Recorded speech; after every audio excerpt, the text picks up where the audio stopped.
Hello दोस्तों, नमस्कार। स्वागत है आप सभी का। कैसे हैं आप सब लोग? आशा करता हूँ आप सब लोग खुश होंगे, स्वस्थ होंगे और मस्त होंगे। आज हम बात करने वाले हैं इस वीडियो में हमारे बहुत ही ज़्यादा इम्पोर्टेंट टॉपिक वेक्टर एनालिसिस के बारे में। यह टीजीटी पीजीटी एग्जामिनेशन के लिए बहुत ही ज़्यादा इम्पोर्टेंट है और ये वीडियो हमारा टीजीटी पीजीटी वेक्टर एनालिसिस के क्वेश्चंस की सीरीज का तीसरा लेक्चर है। मैं 2 ऑलरेडी करा चुका हूँ, उसके आगे मैं इसे कंटिन्यू कर रहा हूँ। तो ठीक है, शुरू करते हैं। हमारा क्वेश्चन क्या है? क्वेश्चन कह रहे हैं given 3 vectors vector A, vector B, vector C for what value of P, क्योंकि यहाँ पे वेक्टर सी में इन्होंने पी दे रखा है। आप क्वेश्चन को जो स्क्रीन पर देख पा रहे होंगे, हमें पी की वैल्यू फाइंड आउट करनी है और एक कंडीशन गिवन है। तो कंडीशन क्या कह रहे हैं? तो vector A cross B is perpendicular to vector C. ये हमें गिवन है कि ए क्रॉस बी जो है परपेंडिकुलर है किस चीज़ के? सी के। अब ए क्रॉस बी अगर परपेंडिकुलर होता है सी के तो हम उसको क्या करेंगे? आपको परपेंडिकुलर की कंडीशन पता होना चाहिए कि इस परपेंडिकुलर कब होते हैं। जब वेक्टर्स का डॉट प्रोडक्ट, मतलब vector A cross vector B, एक वेक्टर ये है, उनका डॉट प्रोडक्ट अगर 0 हो जाता है तो जो उसकी वैल्यू जो है 0 हो जाएगी। ठीक है ना? ठीक है, तो इसको मैं ये भी तो लिख सकता हूँ, A B C is equal to 0। ये हो गया मेरा scalar triple product of A B C. ठीक है ना? ठीक।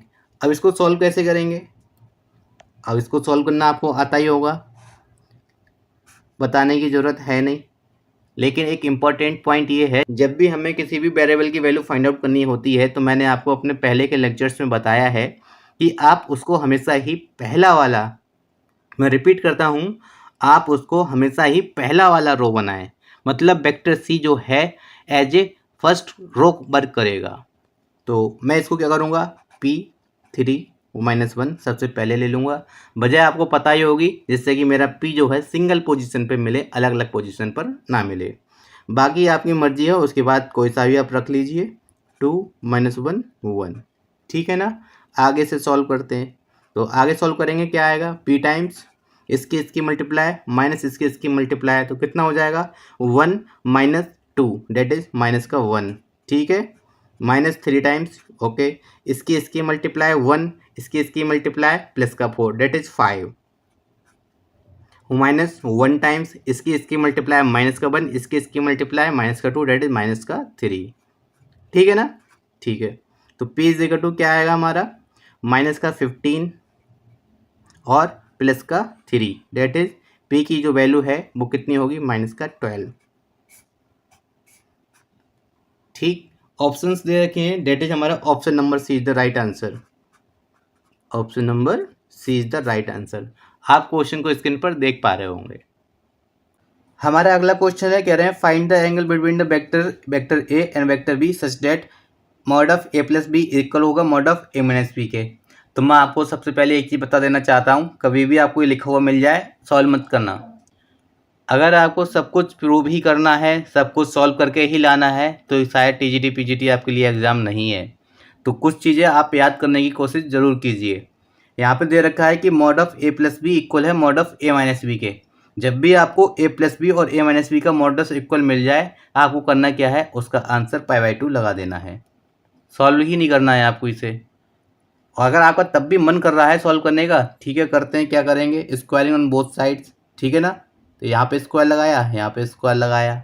ठीक है, स्क्वायर ओपन करते हैं, क्या हो जाएगा? यहाँ से हो जाएगा A square plus B square plus 2 times A B cos theta.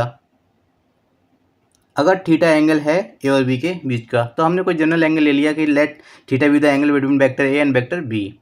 Equal होगा किसके? A square plus B square minus 2ab cos theta के। ठीक है, इन दोनों से ये दोनों कैंसिल आउट हो जाएंगे। जी बिल्कुल हो जाएंगे। इसको इधर ले आते हैं तो क्या हो जाएगा हमारे पास? 4ab cos theta is equal to 0। ठीक है ना? तो यहाँ से मैं निकालता हूँ कंक्लूजन, कॉस थीटा की वैल्यू क्या होगी मेरी? 0। और कॉस में किसकी वैल्यू 0 होती है? तो आप कहेंगे सर π/2 की वैल्यू जो है 0 होती है। तो थीटा क्या हो गया हमारा? π/2। तो यहाँ से कंक्लूजन ए निकला कि जो ए और बी वेक्टर्स हैं एक दूसरे के परपेंडिकुलर हैं। आया ना? तो आपको ये जब भी मिल जाए लिखा हुआ कि mod of A plus B equal है mod of A minus B के, सॉल्व नहीं करना है आपको। तब आप ये कंक्लूजन निकालिए कि जो एंगल बिटवीन द वेक्टर्स है वो π/2 होगा, that is vectors are perpendicular. हमेशा ही आप इस चीज़ को याद कर लीजिए एज ए स्टैंडर्ड रिजल्ट। हमारा अगला क्वेश्चन है, तो कह रहे हैं क्वेश्चन क्या है, कहते हैं area of the triangle ABC whose vertices are ABC। हमें किसी भी ट्राइंगल के वर्टिसेस गिवन है। ओके, तो वर्टिसेस गिवन है, ठीक है, क्या है हमारे 1 -2 3 3 1 2 2 3 -1, ये हमारे वर्टिसेस हैं A B और C। ठीक है, अब हमें फाइंड आउट करना क्या है, एरिया ऑफ ट्राइंगल। तो क्या कीजिए आप, ज़्यादा कुछ ज़रूरत नहीं है लिखने की, आप बस इतना कीजिए, इसमें से इसको सब्ट्रैक्ट कीजिए, इसमें से इसको सब्ट्रैक्ट कर दीजिए। क्या मिलेगा, 3 में से 1 गया 2, 1 - 2 दैट इज़ 3, 2 - 3 दैट इज़ -1। ठीक है ना, और इसमें से इसको -1, इसमें से इसको 2, और -1 2 -1 -2 दैट इज़ -3। ठीक है, ये एक वेक्टर मिल गया। अब ये वेक्टर मिल गए हमें, यही फिर देखा जाए ये हमको साइड्स मिल गई। तो हमको एरिया ऑफ ट्राइंगल पता ही है कि एरिया ऑफ ट्राइंगल का फार्मूला क्या होता है, 1/2 AB क्रॉस BC। अब इसके तो कई फार्मूले होते हैं, क्या क्या होता है, 1/2 AB क्रॉस AC भी होता है,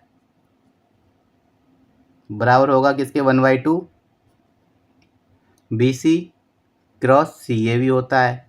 तो इसके फार्मूला तो बहुत सारे हैं, हमें कौन सा इस्तेमाल करना है। तो आप ये देखो ही मत कि आपको क्वेश्चन में करना क्या है, एरिया निकालना है ना, मतलब हमको क्रॉस प्रोडक्ट निकालनी है। ठीक है, इसमें से इसको सब्ट्रैक्ट किया, इसमें से इसको सब्ट्रैक्ट किया, जो मिलेगा उसी क्रॉस प्रोडक्ट ले लो, that is area of triangle क्या हो जाएगा, इज इक्वल टू 1/2 2 3 -1 -1 2 -3। अब आप सोच रहे होंगे इसमें IJK का है। अगर आपने पहले मेरे क्वेश्चंस देखे हैं, सॉल्यूशन देखे हैं, तो आपको पता होगा कि टाइम को हम बचाने के लिए क्या करते हैं, हम IJK नहीं लिखते हैं। ठीक है, तो इसको आप सॉल्व करें, क्या आएगा हमारे पास, इसकी मल्टीप्लाई माइनस इसकी मल्टीप्लाई, ये 3 3 जा -9 और ये हो गया प्लस का 2 डेट इज -7। ठीक है ना, ओके। अब क्या करना है मुझे, इसकी मल्टीप्लाई करनी है, ये हो गया -6, ये हो गया मेरा क्या, -1 -6 और -1 -7, और एक माइनस ऑलरेडी आएगा तो हो जाएगा +7।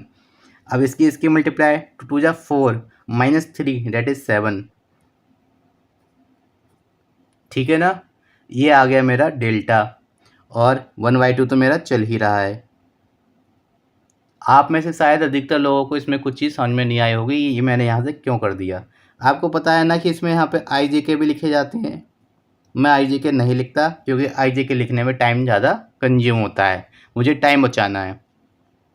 अब I का कोफिशिएंट लिखेंगे तो आपको -7 ही मिलेगा, J का 7 मिलेगा, K का 7 मिलेगा। ठीक है ना, ठीक है। अब हमें निकालना डेल्टा।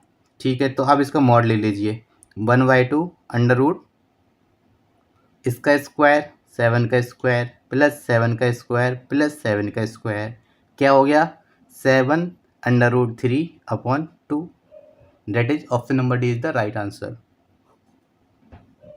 तो आप एक चीज़ यहाँ पे नोट कर लीजिए, IJK कभी भी मत लिखो क्योंकि इनमें लिखने में टाइम कंज्यूम होगा। आपको IJK यहाँ लिखना है, फिर यहाँ लिखना है, कई जगह IJK लिखने से टाइम कंज्यूम होगा, तो आपको टाइम है ही नहीं आपके पास।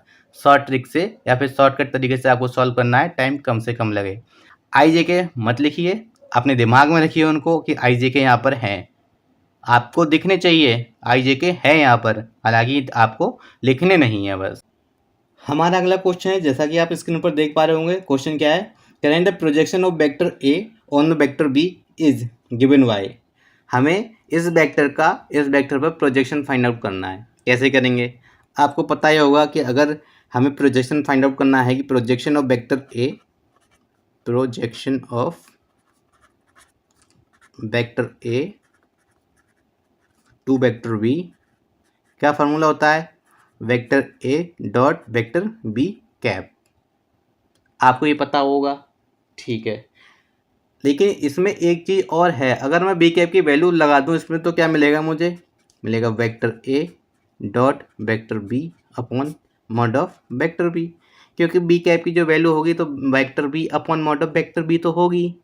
मैंने बस उसी को पुट कर दिया है, ठीक है ना। तो आगे सॉल्व करते हैं। क्या है, हमें प्रोजेक्शन फाइंड आउट करना है, करते हैं। कैसे, जो वेक्टर्स दे रखे हैं 2 3 2, आई जगह आप लिख लीजिएगा 1 2 1 अपॉन मॉड ऑफ बी। इसका मैं मॉड ऑफ फाइंड आउट करूँगा तो क्या होगा, square root of 1 + 4 + 1 that is क्या हो गया, √6।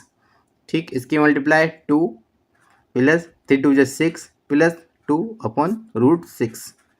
ठीक है ना, तो ये कितना हो गया मेरा 6 + 4 डेट इज 10 अपॉन √6। अब ये 10 अपॉन √6 है, आप ऑप्शन देख रहे होंगे, ऑप्शन में तो ये है ही नहीं, फिर आगे क्या करोगे। तो आगे इम्पोर्टेंट यही है, करना क्या है, हमें अपॉन में √6 नहीं छोड़ना है। क्या करें, ऊपर भी √6 से मल्टीप्लाई कर दें, नीचे भी √6 से मल्टीप्लाई कर देते हैं। ठीक है, क्या मिलेगा 10 √6 अपॉन, अब ये मेरा √6 इंटू √6 है तो क्या हो जाएगा 6। ठीक है ना, अब मैं डिवाइड कर सकता हूँ 2 से, बिल्कुल कर सकता हूँ। मुझे क्या मिलेगा 5 √6 अपॉन 3। अब आप बताइए कौन सा है option, option number C is the right answer. Option C is the right answer. अब हम इस सीरीज में बात करते हैं अपने अगले क्वेश्चन की। क्वेश्चन क्या है, कह रहे हैं if ABC are 3 vectors then the value of this is. ठीक है ना, हमें इसकी वैल्यू फाइंड आउट करनी है। क्या करोगे आप, तो मैंने आपको पहले के लेक्चर्स में 2 बार तो पहले ही बताया है, कल के लेक्चर में जो मैंने आपको कराया है। क्या है कि जो B cross C cross A और A क्रॉस B की जो वैल्यू होती है किसके इक्वल होती है, इसकी वैल्यू इक्वल होती है scalar triple product of ABC का होल स्क्वायर। ठीक है ना, आप इसको याद कर लो, डायरेक्ट प्रूव करने की जरूरत नहीं है, एग्जाम में टाइम हमको बचाना है। तो option number B is the right answer. Option B is the right answer. अब हम बात करते हैं अपने नेक्स्ट क्वेश्चन के बारे में। क्वेश्चन क्या है, कह रहे हैं find the distance between the plane this and this. हमें एक इक्वेशन ये दे रखा है प्लेन का और एक इक्वेशन ये दे रखा है प्लेन का, तो हमें इन दोनों प्लेन्स के बीच की डिस्टेंस फाइंड आउट करनी है। तो एक इम्पॉर्टेंट पॉइंट ये है, मैं आपको बताना चाहूँगा यहाँ पे, आप इसका फार्मूला शायद आपको पता ना हो। अगर हमारे पास 2 प्लेन हैं जो कि पैरेलल हैं तो पैरेलल प्लेन का इक्वेशंस क्या होंगे, AX + BY + CZ + D, और मैं इसको D1 से रिप्रेजेंट कर देता हूँ, = 0।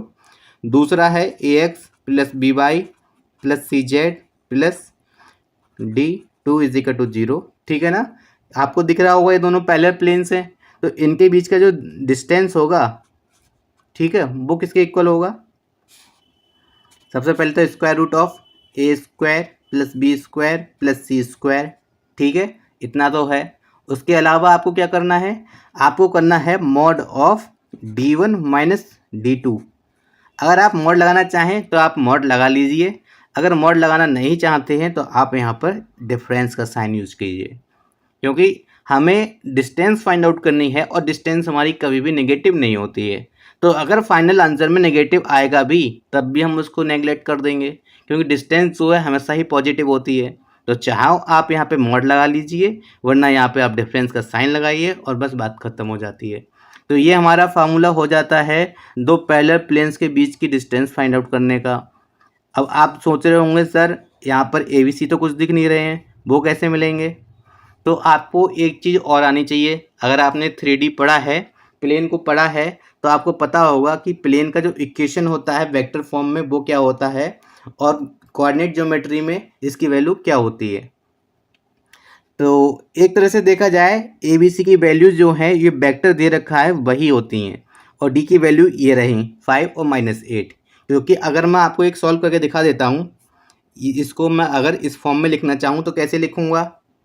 हम और आप दोनों ही जानते हैं कि वेक्टर R जो होता है वो क्या होता है, XI cap + YJ cap + ZK cap. और अगर मैं इसको यहाँ पर पुट कर देता हूँ और इसकी डॉट प्रोडक्ट लेता हूँ तो क्या आएगा, तो ये आएगा मेरा X + 2Y - 2Z + 5 = 0। तो आप अब देख पा रहे होंगे इनडायरेक्टली आपको ये फॉर्म जो है ऑलरेडी दे रखी है। तो आपको बस यही है कि पहचानना है इसमें, ये वेक्टर इक्वेशन है और ये इसकी जनरल इक्वेशन उन्होंने दे रखी है।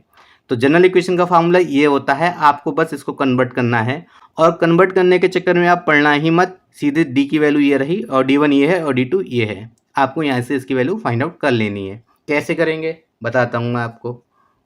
तो डी क्या होगा, डी होगा किस चीज़ के, डी1 की वैल्यू कितनी है 5 और डी2 की वैल्यू है जो है -8 अपॉन अंडर रूट 1 + 4 + 4, ठीक है ना।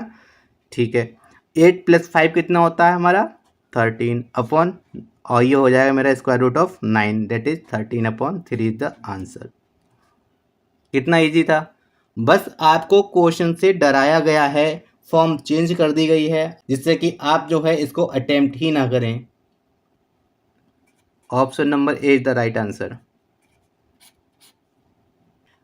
अब हम बात करते हैं सीरीज के अगले क्वेश्चन के बारे में। क्वेश्चन क्या है, कह रहे हैं find out the angle between the x axis and the vector this. हमें ये वेक्टर और एक्स एक्सिस के साथ जो एंगल बन रहा है उसे फाइंड आउट करना है।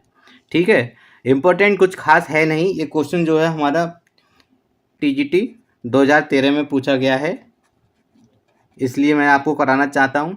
एक्स एक्सिस का मतलब समझते हैं, तो अगर एक्स एक्सिस की डायरेक्शन में आपको कोई वेक्टर लिखना हो तो क्या लिखेंगे, सिंपल आई, ठीक है ना। अगर बाकी आपको लिखना है तो +0 जे कैप +0 के कैप, ठीक है ना। आप इसको इस तरह से लिख सकते हैं। अब आपको करना क्या है, आपको फाइंड आउट करना है इन दोनों के बीच का एंगल, ठीक। तो एंगल आपको फाइंड आउट करना है, करेंगे कैसे, सिंपल है। आपको एक फार्मूला पता होगा, डॉट प्रोडक्ट आपने पढ़ी ही है और मैं तीन दिनों से करा ही रहा हूँ। वो है ये क्या, कॉस थीटा की जो वैल्यू होती है किसके इक्वल होती है, कॉस थीटा इक्वल होता है vector A dot vector B upon mod of vector A mod of vector B, where theta is the angle between the vector A and vector B. आपको ये तो पता ही होगा, आप कहेंगे जी सर बिल्कुल पता है ये, बस इसी का इस्तेमाल करना है। कैसे करेंगे मैं आपको बताता हूँ। आप इनमें से किसी भी वेक्टर को ए एज्यूम कर लीजिए, किसी को भी बी एज्यूम कर लीजिए, कोई फ़र्क नहीं है। मैं इसको ए से रिप्रेजेंट कर देता हूँ, इसको बी से रिप्रेजेंट कर देता हूँ।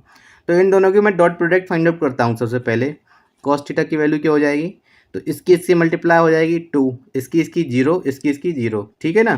2 अपॉन इसका फाइंड आउट करते हैं अगर मॉडुलस, तो क्या आएगा 2 2 जा 4, 2 जा 4 + 1 दैट इज √9 दैट इज 3।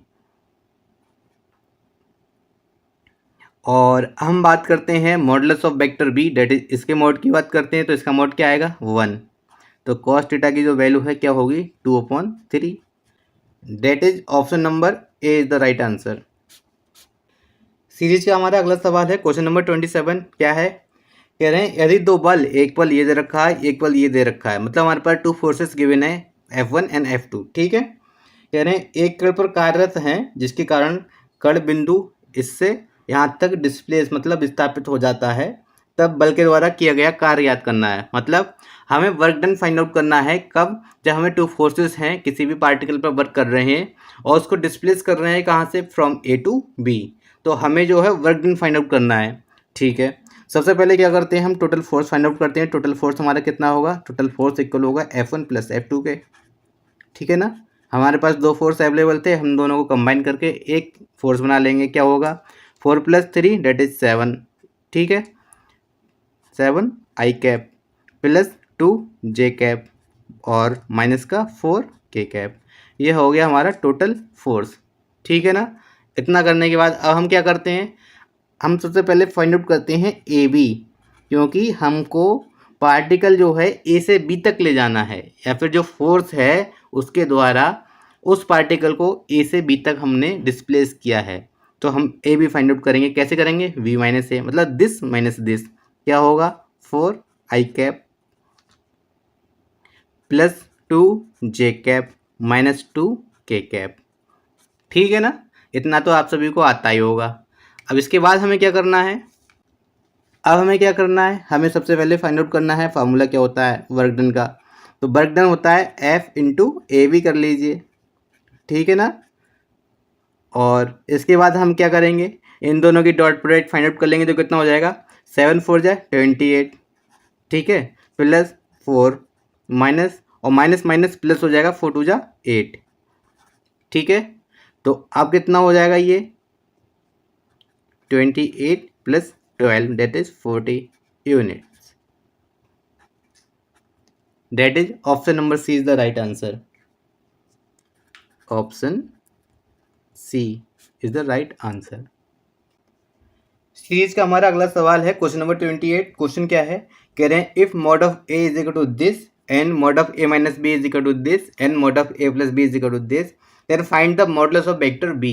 हमें इस वेक्टर बी की वैल्यू फाइंड आउट करनी है। ये क्वेश्चन जो है टीजीटी 2013 में आया हुआ है। टीजीटी 2013 में ये क्वेश्चन आया हुआ है। ठीक है, क्वेश्चन को आप स्क्रीन पर देख ही पा रहे होंगे। ठीक, करना क्या है, हमें इतना सब कुछ गिवन है तो हमें mod of V find out करना है। तो हमें जो अवेलेबल है हमारे पास, जो हमें गिवन है उसका यूज़ करना है। कैसे करेंगे, तो अगर मैं इसका mod of A minus B का होल स्क्वायर फाइंड आउट करता हूँ, mod of A minus B का स्क्वायर फाइंड आउट करूँ तो क्या आएगा मेरा, 8 का स्क्वायर कितना हो जाएगा 64। ठीक है, ऐसे ही इसका करता हूँ मैं, तो mod of A plus B का स्क्वायर कितना हो जाएगा 10 10 100। ठीक है ना, इतना कर लिया। अब इसके बाद हमें आगे क्या करना है, आगे करना है इसको ओपन कर देना है। ये क्या हो जाएगा ए स्क्वायर, ए स्क्वायर के मीनिंग है मॉड ऑफ ए का स्क्वायर प्लस बी स्क्वायर। ठीक है ना, minus 2 times mod of A dot mod of B. हमें एंगल पता नहीं है, ठीक है, कोई प्रॉब्लम नहीं है, 64। ऐसे ही मैं ए प्लस बी का स्क्वायर ओपन करता हूँ तो क्या आएगा मेरा A square plus B square plus 2 times vector A dot vector B is equal to 100। ठीक है, अब मैं इन दोनों को ऐड कर लेता हूँ तो ये मेरे कैंसिल आउट हो जाएंगे। मिलेगा क्या मुझे 2 टाइम्स ए स्क्वायर प्लस बी स्क्वायर, मुझे यहाँ से मिल जाएगा, क्या हो जाएगा 164।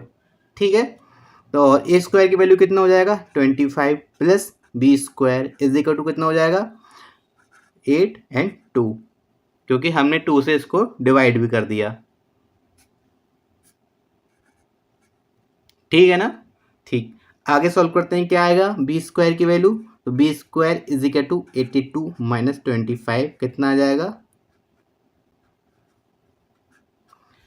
और बी की वैल्यू हमें फाइंड आउट करनी है मॉड ऑफ बी, तो क्या इसके इक्वल होगा square root of 57। That is option number B is the right answer. That is option number B is the right answer. हमारा अगला सवाल है क्वेश्चन नंबर 29। आप देख पा रहे होंगे क्या है, कह रहे हैं यदि सदिश ए तथा बी के स्थिति सदिश ए और बी हैं, मतलब position vector of A and B are vector A and vector B, और कह रहे हैं find out the position vector of mid point of A B. मतलब जो हमारी ए बी लाइन है, अगर मैं इसको ए कह देता हूँ और इसको बी कह देता हूँ, ठीक है, इसके पोजीशन वेक्टर उन्होंने दे रखे हैं ए और इसका पोजीशन वेक्टर दे रखा है हमको बी, तो इनका एक मिड पॉइंट है। मैं इसको अगर पी एज्यूम कर लेता हूँ, ठीक है, तो पी की वैल्यू इन्होंने या इसके पोजीशन वेक्टर के बारे में पूछा है कि ए बी का मिड पॉइंट जो है पी, उसका पोजीशन वेक्टर फाइंड आउट कीजिए। ये होता है हमारा ओ। ठीक है, तो मैं आपको एक चीज़ बताना चाहता हूँ, एक फार्मूला है सेक्शन फार्मूला, जैसा कि हमारा ज्योमेट्री में होता है वैसा ही हमारा सेम फार्मूला जो है वेक्टर में भी होता है। क्या, अगर यहाँ पर m/n में इसको ले लेता हूँ, ठीक है ना, मैं अगर इसको m/n, अगर सपोज कीजिए थोड़ी देर के लिए ये p जो है कोई भी जनरल पॉइंट है, मिड पॉइंट ना होकर, कि p कोई ऐसा पॉइंट है जो a और b को m/n में डिवाइड कर रहा है, तो इसका फार्मूला क्या होता है, तो फार्मूला ये होता है कि position vector of p that is OP किसके इक्वल होगा, इक्वल होगा m टाइम्स, ठीक है, इधर वाला vector that is b plus n times ऊपर वाला वेक्टर, ठीक है ना, अपॉन m प्लस n। जैसा कि आप जो है ज्योमेट्री में पढ़ते हुए आ रहे हैं, सेम वही है और कुछ भी इसमें नहीं है, ये आपको पता ही है। अब ये पता है, हमें बस इसका इस्तेमाल कर लेना है, m और n की जगह इसकी वैल्यूज जो है 1 पुट कर देनी है, क्योंकि p जो है हमारा कैसा है, यहाँ पर p हमने मिड पॉइंट लिया है, तो मिड पॉइंट है तो m और n की वैल्यूज़ क्या है हमारी 1 हो जाएंगी। ठीक है ना, ठीक है, तो पुट करते हैं vector OP, position vector of p जो है किसके इक्वल होगा, vector b plus vector a/2। ठीक है, that is option number C is the right answer.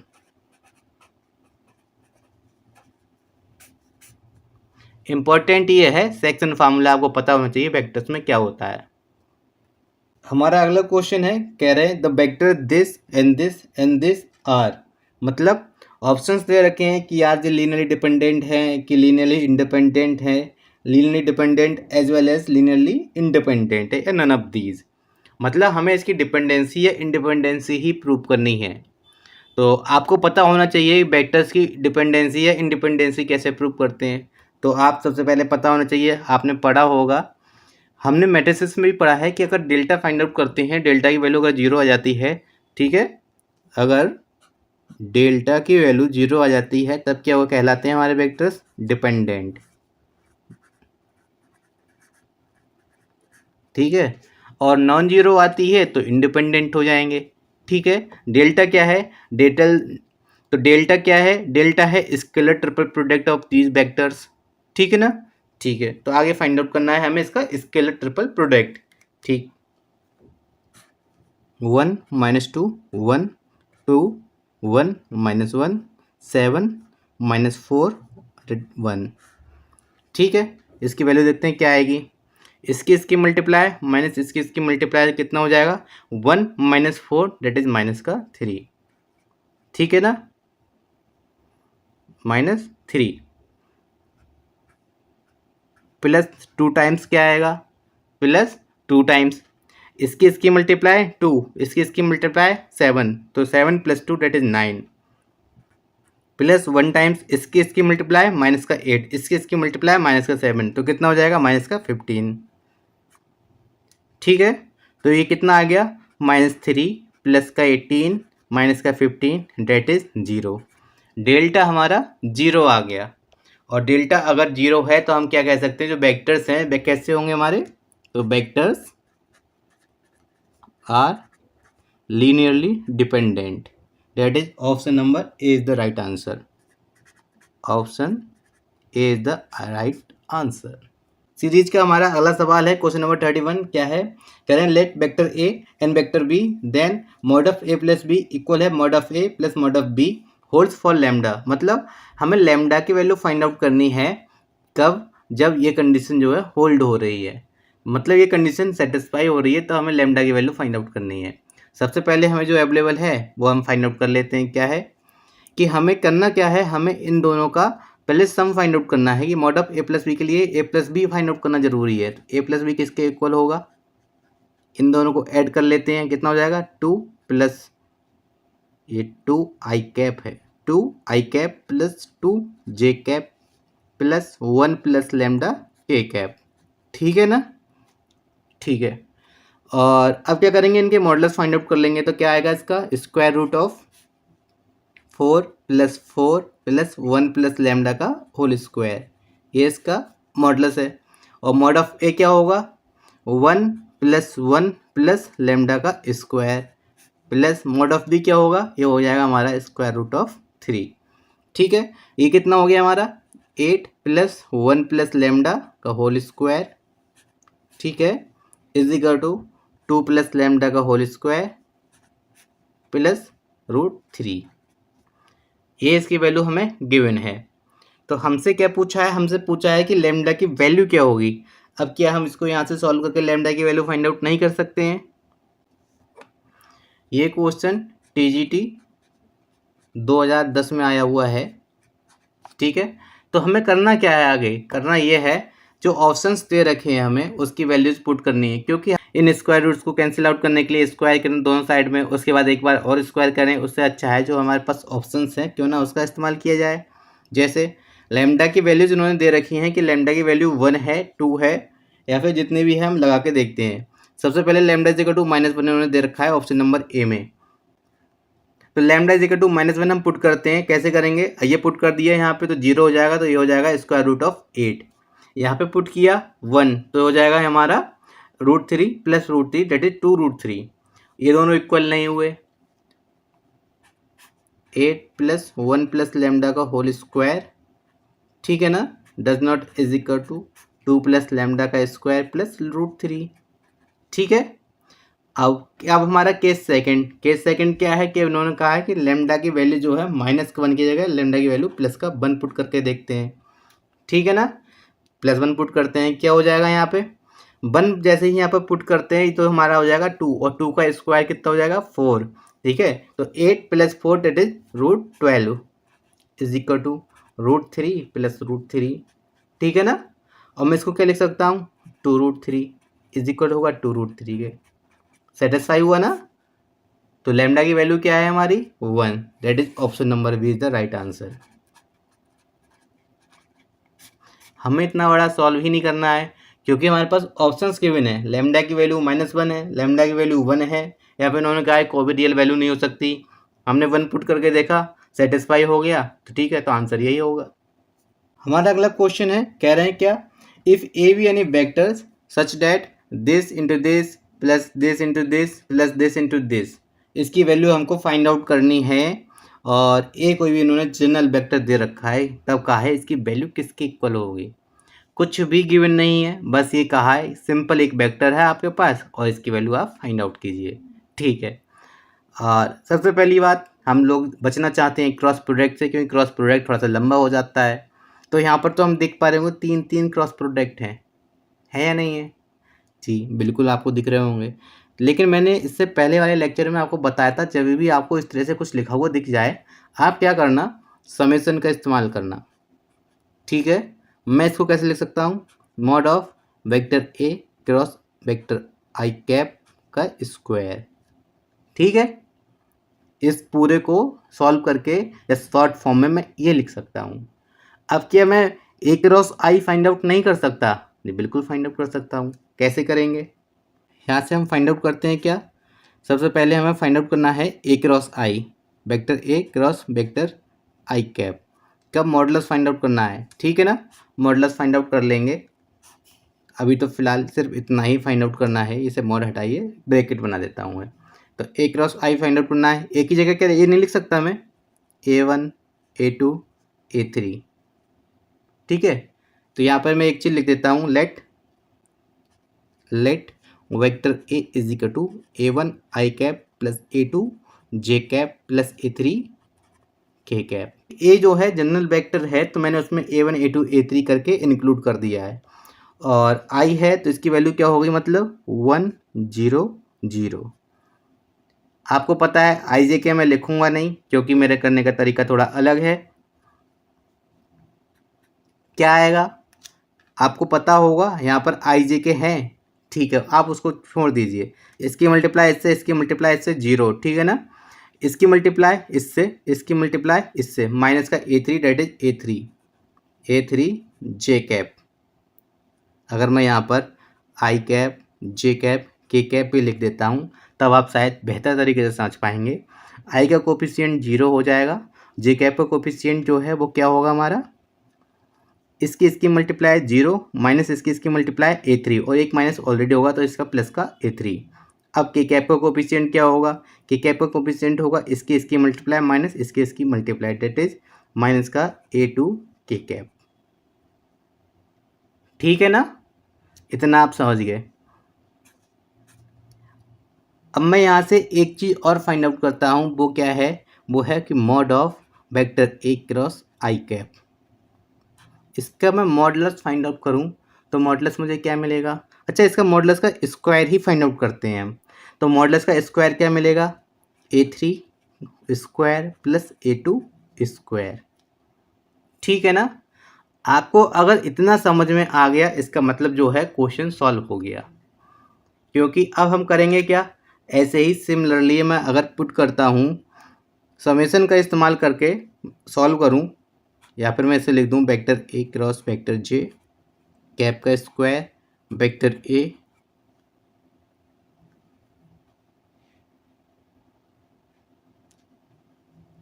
Vector A cross K cap का स्क्वायर, तो इनकी वैल्यूज़ भी पता है क्या होंगी। ठीक है ना, हम देखते हैं आई वाले में A3 A2 आए हैं, या फिर A2 A3 आए हैं, तो जे वाले में क्या आएंगे, A2 को छोड़ के दोनों आएंगे, मतलब A1 का स्क्वायर प्लस A3 का स्क्वायर। ठीक है, और के वाले में 3 को छोड़ के सब आएंगे, मतलब A1 का स्क्वायर प्लस A2 का स्क्वायर।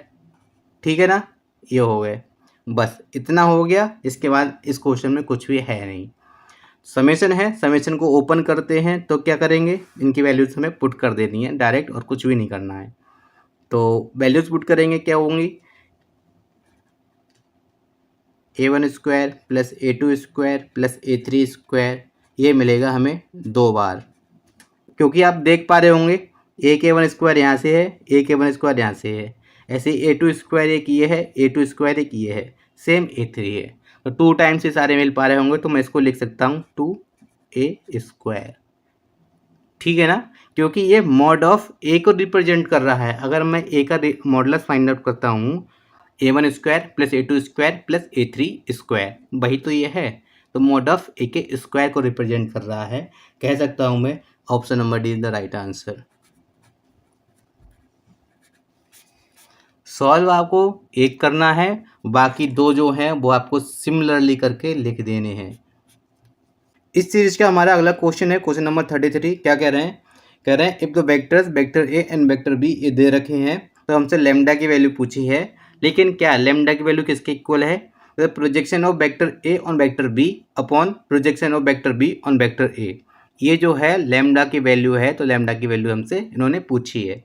ठीक है, सब कुछ तो दे रखा है, हमें करना क्या है, जो इन्होंने कहा है बस उतना ही कर देना है। तो projection of vector A on vector B कैसे फाइंड आउट करते हैं, तो हम करेंगे कैसे, vector A dot vector B upon mod of vector B, ठीक है ना, आपको पता होगा प्रोजेक्शन कैसे फाइंड आउट करते हैं, ठीक है, अपॉन, या फिर मैं यहाँ पे डिवाइड का साइन बनाता हूँ, ठीक है, projection of B on vector A कैसे निकालेंगे, vector A dot vector B upon vector A का मॉडुलस। हमें जिस भी वेक्टर का प्रोजेक्शन फाइंड आउट करना होता है, तो उन दोनों वेक्टर्स की डॉट प्रोडक्ट फाइंड आउट करते हैं, ठीक है, तो हम उन दोनों की डॉट प्रोडक्ट को डिवाइड करते हैं, किस चीज़ से, उस वेक्टर से फाइंड आउट करते हैं जिस पर हमें प्रोजेक्शन फाइंड आउट करना है। जैसे कि यहाँ पे लिखा है ऑन बी, दैट इज हमें मॉड ऑफ बी से डिवाइड करना है, on A that is mod of A से डिवाइड करना है, ठीक है ना, ठीक, इसे सॉल्व करते हैं आगे, इसे आगे सॉल्व करते हैं, तो क्या आएगा हमारा, vector A dot vector B upon mod of vector B, ठीक है, into mod of vector A upon vector A dot vector B, इससे ये कैंसिल आउट हो जाएगा, बचेगा क्या हमारे पास, mod of vector A upon mod of vector B, बस। मॉडुलस फाइंड आउट करना आपको आता ही होगा, है ना, स्क्वायर रूट ऑफ कैसे करेंगे, 4 + 36 + 9 आगे पीछे हो गए हैं, कोई नहीं, स्क्वायर रूट ही फाइंड आउट करना है, इसका कितना हो जाएगा, 4 + 4 + 1, एक काम कीजिए पूरा ही लगा लीजिए, कितना हो जाएगा ये हमारा हो गया 49/9, ठीक है, डेट इज 7/3, डेट इज 7/3, तो यहाँ से हमारा ऑप्शन हो गया, option number B is the right answer, option B is the right answer. ये क्वेश्चन जो है TGT 2005 में आया हुआ था, TGT 2005 में ये क्वेश्चन आया हुआ था, इससे पहले जो मैंने क्वेश्चन कराया वो भी बहुत ही ज़्यादा इंपॉर्टेंट है। हमारा अगला सवाल है, कहा है कि ये वेक्टर्स हैं, vector A plus B perpendicular है वेक्टर बी के, and vector A plus 2b perpendicular है वेक्टर ए के, तो हमसे ए और बी के बीच में एक रिलेशन पूछा है कि ए और बी जो है परपेंडिकुलर होंगे या पैरेलल होंगे या इक्वल होगा लेमडा टाइम्स, जो भी है, जो हमसे प्रूव करने को कहा है, देखते हैं क्या आएगा। ये क्वेश्चन TGT 2005 में आया हुआ है, तो सबसे पहले जो हमें गिवन है उसका इस्तेमाल करते हैं। ये दोनों जो वेक्टर्स हैं परपेंडिकुलर हैं, तो हम परपेंडिकुलर की कंडीशन का इस्तेमाल करते हैं, कैसे करेंगे, vector A plus vector B का हमको डॉट प्रोडक्ट लेना है, किसके साथ में, वेक्टर बी के, और इक्वल होगा 0 के, क्योंकि ये दोनों परपेंडिकुलर हैं, ठीक है, और साथ ही साथ एक चीज़ और करते हैं, ये भी इन्होंने परपेंडिकुलर कहा है, तो vector A plus 2 times vector B dot vector A is equal to 0, ये दोनों कंडीशंस हो गई, क्योंकि ये दोनों परपेंडिकुलर हैं, इन्होंने ऐसा कह रखा है।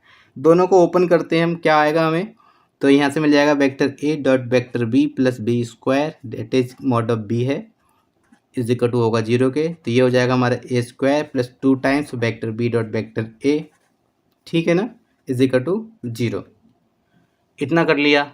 अब हमें ए और बी में रिलेशन फाइंड आउट करना है, इसका मतलब क्या हुआ, आप ऑप्शंस देख पा रहे होंगे, ऑप्शंस में आंसर जो है ए और बी के बीच का रिलेशन है, उसमें ए डॉट बी और बी डॉट ए तो कुछ आ ही नहीं रहा है, इसका मतलब ये हो गया हमको कैसे भी करके ये एलिमिनेट करने हैं। तो कैसे करेंगे? अगर मैं इसको 2 से मल्टीप्लाई करके इन दोनों को सब्ट्रैक्ट कर दूं तो क्या हो नहीं हो पाएगा? जी बिल्कुल हो पाएगा। बस वही करना है हमें। इसको हमने 2 से मल्टीप्लाई किया और सब्ट्रैक्ट कर दिया तो कितना हो जाएगा? 2b² minus a² is equal to 0। ठीक है। और यहाँ से क्या कह सकते हैं हम? 2b² जो है इक्वल होगा किसके? a² के। ठीक है ना? ठीक है। और अगर मैं यहाँ से a की वैल्यू फाइंड आउट करता हूँ तो a किसके इक्वल होगा? a इक्वल होगा √2 इंटू बी के। यही तो हमसे इन्होंने पूछा है कि a और b में रिलेशन क्या है। That is option number A is the right answer. Option number A is the right answer. हमारा अगला सवाल है क्वेश्चन नंबर 35। तो क्वेश्चन आप देख पा रहे होंगे क्या है क्वेश्चन। तो इन्होंने कहा है यदि वेक्टर ये और एक वेक्टर ये, दो वेक्टर हमको दे रखे हैं और ये कहा है कि जो p और q है, p, q greater than equal to 0 है। और साथ ही साथ उन्होंने ये कहा है कि इन दोनों की जो लंबाइयाँ हैं बराबर होंगी। मतलब vector this and vector this जो है लेंथ इनके इक्वल होगा या मॉडुलस जो है इनका इक्वल होगा।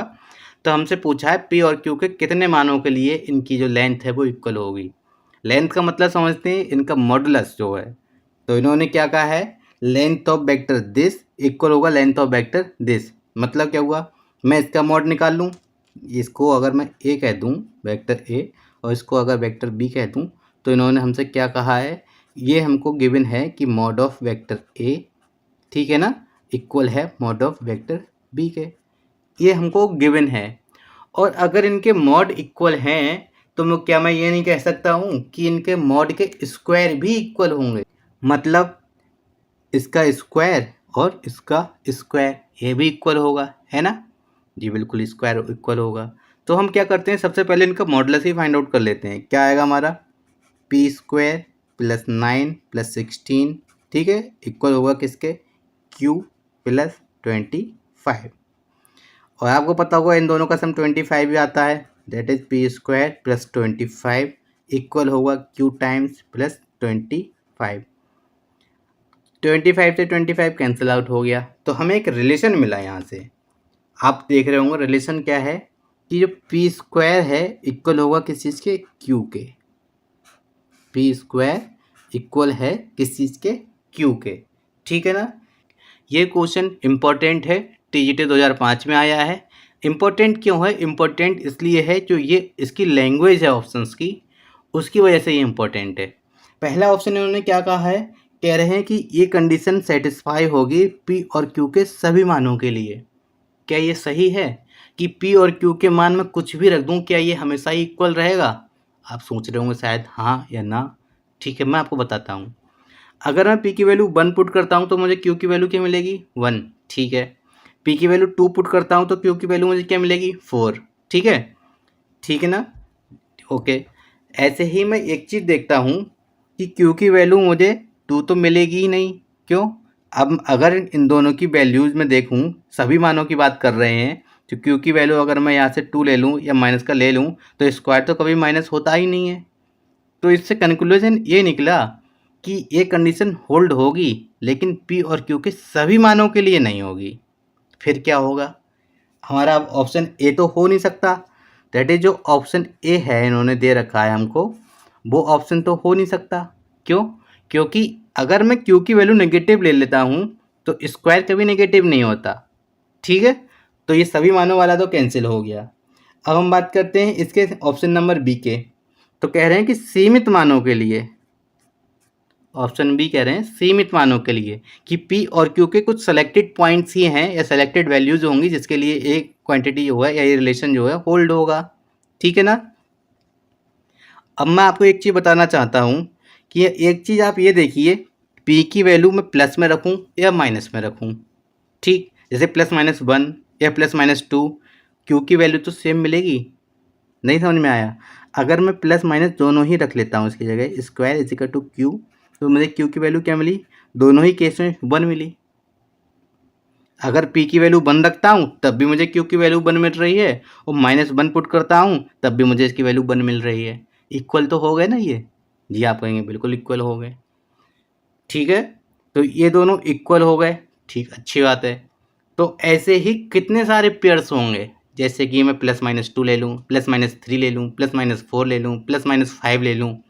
तो जितने भी मेरे पेयर्स रहेंगे ये, उनके लिए ये क्वांटिटी या ये रिलेशन जो है वो होल्ड होगा। तो मैं आपसे कहूँ कि सीमित होंगे ऐसे मान, तो भाई ये चीज़ गलत है, क्योंकि मैं काउंट नहीं कर सकता। प्लस माइनस चलता ही रहेगा कि +-5, +-6, +-7, +-8, ऐसे ही ये सो ऑन चलता ही रहेगा। तो सीमित मान तो नहीं हो सकते, तो इससे ऑप्शन नंबर इसका बी जो है कैंसिल हो गया। अब क्या करें? अब बात करते हैं ऑप्शन सी की। तो इन्होंने कहा है पी और क्यू के अनंत मानों के लिए। जी बिल्कुल सही बात है कि पी और क्यू के अनंत मानों के लिए। मैंने आपको बताया ना, बहुत सारे पेयर्स बनेंगे प्लस माइनस में, मैं काउंट नहीं कर सकता क्योंकि वो चलते रहेंगे पेयर्स। तो सी जो है ऑप्शन कि पी और क्यू के अनंत मानों के लिए ये जो रिलेशन है वो होल्ड होगा। तो option number C is the right answer.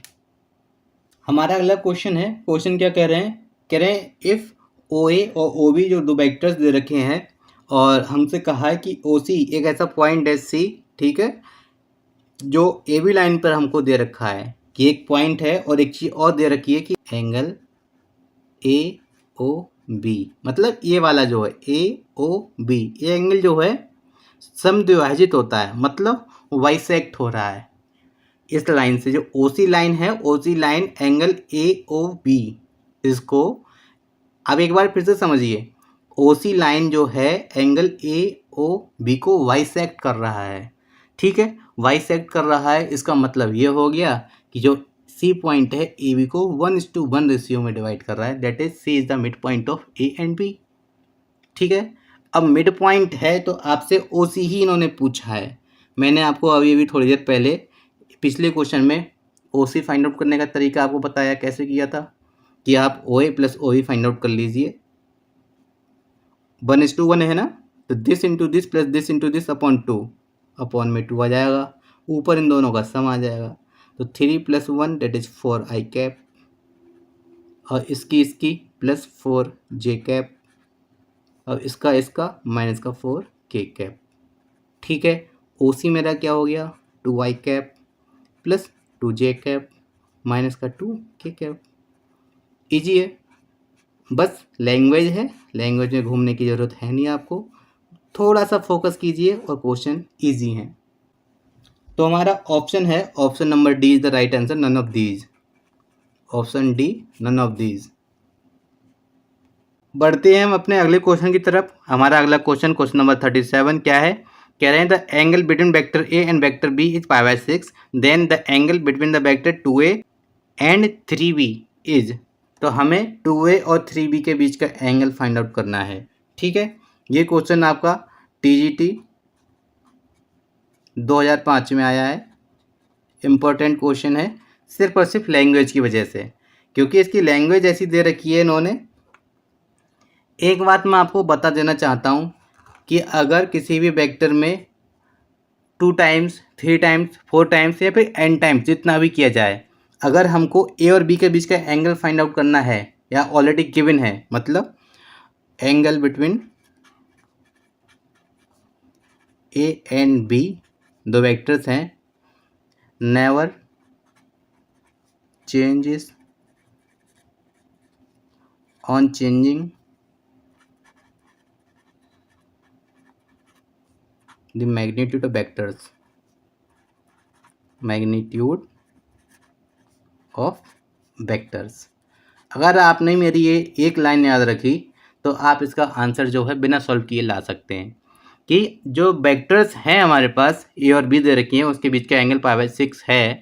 तो मैं आपसे इतना कहना चाह रहा हूँ कि जो एंगल बिटवीन द वेक्टर्स है, उनके अगर मैग्नीट्यूड को मैं चेंज करता हूँ तो वो उस एंगल पर कोई भी फ़र्क नहीं पड़ेगा। यहाँ ए और बी के बीच का एंगल π/6 है, मैंने इसका 2a कर दिया, इसको 3 भी कर दिया, 2 टाइम्स किया, 3 टाइम्स किया, है ना। तो मैंने आपको बताया कि उसके मैग्नीट्यूड में चेंज करने से, मैग्नीट्यूड में चेंज करने से उसके बीच के एंगल पर कोई भी फ़र्क नहीं पड़ता है। मतलब the angle between 2a and 3b is also, मतलब the angle between 2a and 3b is also π/6, ठीक। मैंने आपको बता दिया डायरेक्ट, यहाँ से सॉल्व करने की ज़रूरत नहीं है, π/6, क्योंकि मैग्नीट्यूड चेंज करने से एंगल पर कुछ भी फ़र्क नहीं पड़ता है। ये हो गया इसका। अब आप सोच रहे होंगे शायद ये रटा रटाया हो, प्रूव कर लेते हैं। ठीक है, कॉस थीटा की वैल्यू हमें फाइंड आउट करनी है, क्या होता है। तो कॉस π/6 की वैल्यू किसके इक्वल होगी, अगर इन दोनों के बीच का एंगल उन्होंने ऑलरेडी बोल रखा है π/6 है, तो मैं इसको ऐसे कर सकता हूँ, vector A dot vector V upon mod of vector A mod of vector V. ठीक है, कर सकता हूँ ना। ठीक, एक कंडीशन ये हमको गिवन है, ओके। एंड अब मैं इन दोनों के बीच का एंगल फाइंड आउट करता हूँ। ठीक है, कॉस लैम्डा बोल देता हूँ मैं थोड़ी देर के लिए से, कि इन दोनों के बीच का जो एंगल है, इन दोनों के बीच का जो एंगल है वो लैम्डा है। तो मैंने कॉस लैम्डा की वैल्यू फाइंड आउट करनी है, क्या होगी।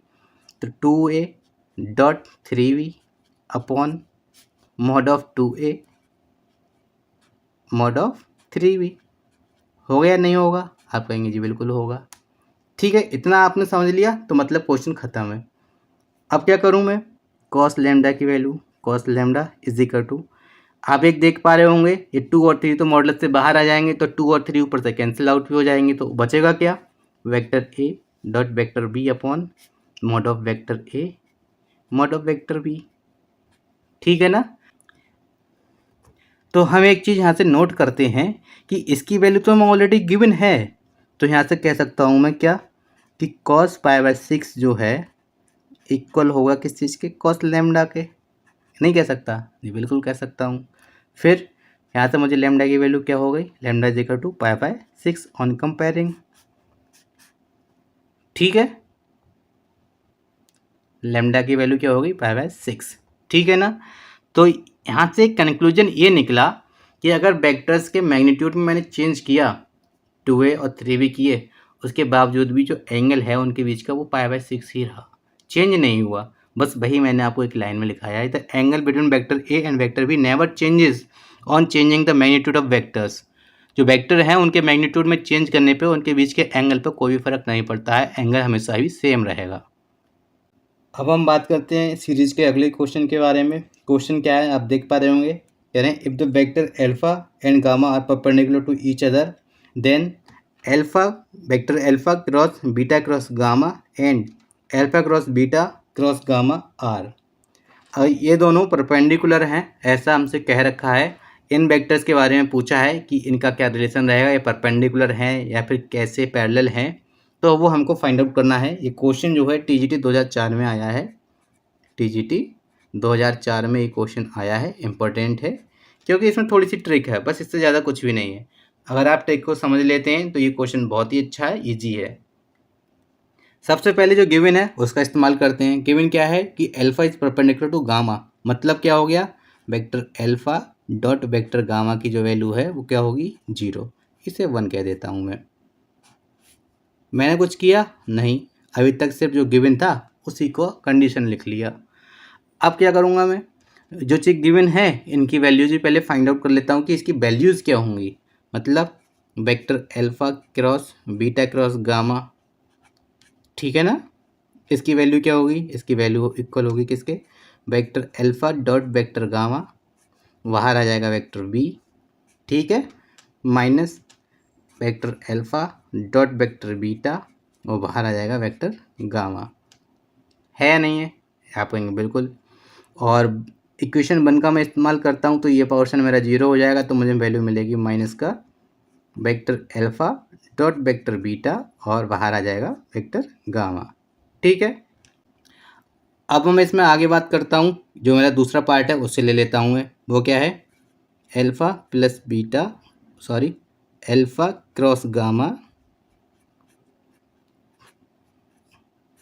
अब मैं बात करता हूँ इसके अगले पोर्शन के बारे में। अगला पोर्शन क्या है, alpha cross beta cross gamma, ये दे रखा है। इसको ओपन करता हूँ, कैसे करूँगा मैं, तो ये हो जाएगा vector alpha dot vector gamma, बाहर आ जाएगा वेक्टर बीटा, ठीक है, माइनस अब क्या इसकी मल्टीप्लाई हो जाएगी, मतलब vector beta dot vector gamma और बाहर आ जाएगा वेक्टर एल्फा। फिर से अगर मैं इक्वेशन 1 का इस्तेमाल करता हूँ तो इसकी वैल्यू 0 हो जाएगी। क्या मिलेगी मुझे, vector beta dot vector gamma और बाहर है मेरा वेक्टर एल्फा, ठीक है ना। अब हम देखते हैं एक बार अपने ऑप्शंस की तरफ कि हमारे ऑप्शंस जो हैं किस तरह से इन्होंने दे रखे हैं। इन्होंने कहा है कि एक दूसरे के पैरेलल होंगे या परपेंडिकुलर होंगे, या नॉन कोप्लेनर होंगे। ठीक है, सबसे पहले हम इनको बात करते हैं। डॉट प्रोडक्ट इन्होंने दे रखी है। अब आपके दिमाग में सबसे पहले आइडिया आना चाहिए कि हमें आगे सॉल्व करना क्या है। तो आप एक चीज़ यहाँ से नोट करते होंगे कि उन्होंने हमें सबसे पहले डॉट प्रोडक्ट 0 दे रखा है, तो हम इसका डॉट प्रोडक्ट ही फाइंड आउट करेंगे। ठीक है, कैसे? तो alpha cross beta cross gamma, ठीक है ना, इतना सब कुछ इन्होंने दे रखा है। ये ब्रैकेट हैं, इससे ज़्यादा कुछ नहीं। प्लीज़ आप इनके मीनिंग मत निकालना, ये सिर्फ और सिर्फ ब्रैकेट्स हैं। Alpha cross beta cross gamma, ठीक है ना। मैंने इसका डॉट प्रोडक्ट लिया है। डॉट प्रोडक्ट मैं कैसे फाइंड आउट करूँगा? तो मैं इसका डॉट प्रोडक्ट फाइंड आउट करूँगा कैसे, कि जो इसकी वैल्यूज़ हमने अभी भी निकाली है ना, उन वैल्यूज़ को वापस इसमें पुट कर दूँगा। ये वैल्यूज़ एक ये रही और एक ये रही, इनको मैं इसमें पुट कर दूँगा। ठीक है, तो वैल्यूज़ क्या है हमारी? तो ये है एल्फ़ा डॉट बीटा और बाहर है मेरा गामा। डॉट प्रोडक्ट, ठीक है, किसके साथ में? इसके साथ में। Vector beta dot vector gamma, बाहर है एल्फ़ा। ठीक है ना? ठीक है, तो अब आप क्या करेंगे?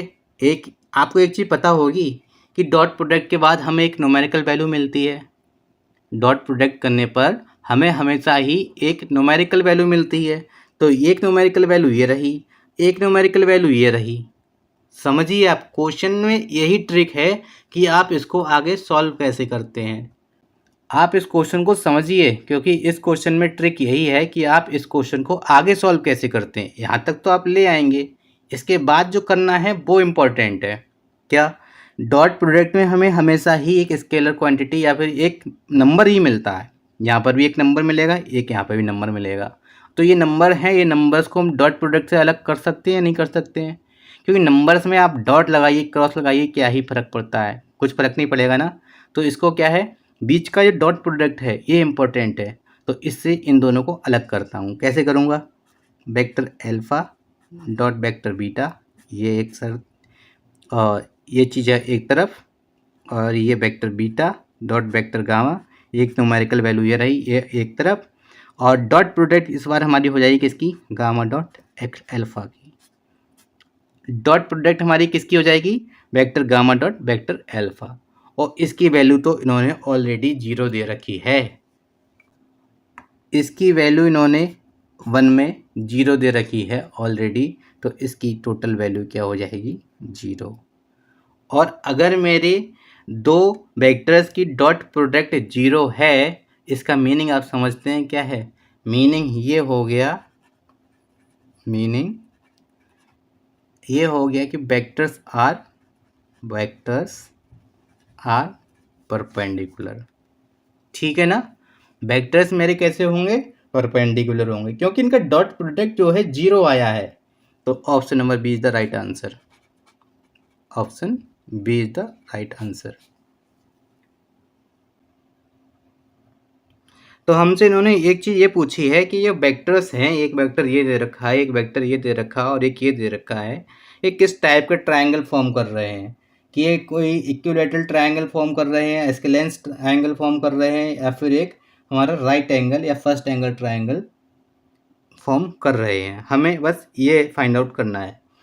तो आप मुझे ये बताइए, इस क्वेश्चन में क्या इसको सॉल्व करने की ज़रूरत है? अगर आपने मेरा पहला वीडियो देखा है, इससे पहले जो मैंने कराया है लेक्चर नंबर 2, अगर आपने वो देखा है तो आप इसमें बिना किसी कैलकुलेशन, बिना किसी पेन पेपर के इसको सॉल्व कर सकते हैं। ये आपका क्वेश्चन टीजीटी 2003 में आया है। टीजीटी 2003 में आपका ये क्वेश्चन आया है और बहुत ही ज़्यादा इम्पोर्टेंट क्वेश्चन है। इसका आंसर आपको देना है कैसे? बिना किसी सॉल्व किए आप मुझे ये बताइए कि इसकी वैल्यू क्या होगी। ये एक समबाहु त्रिभुज को करेगा या फिर द्विबाहु को या फिर समकोण त्रिभुज को रिप्रेजेंट करेगा? ये आपके लिए होमवर्क में है। प्लीज़ इसका आंसर कमेंट में ज़रूर दीजिएगा। अगर आपको मेरा कंटेंट अच्छा लगा हो, अगर आपको ट्रिक्स अच्छी लगी हो, तो प्लीज़ मेरे चैनल को ज़रूर सब्सक्राइब करें। आपका एक सब्सक्रिप्शन हमारे लिए बहुत ही ज़्यादा कीमती है, बहुत ही ज़्यादा हेल्पफुल है, इससे हमें मोटिवेशन भी मिलता है। और साथ ही साथ वीडियोज़ को ज़रूर लाइक करें और शेयर करें, जितना हो सकता है प्लीज़ ज़रूर शेयर करें और चैनल को सब्सक्राइब करना ना भूलें। Thanks for watching, thanks a lot, thank you.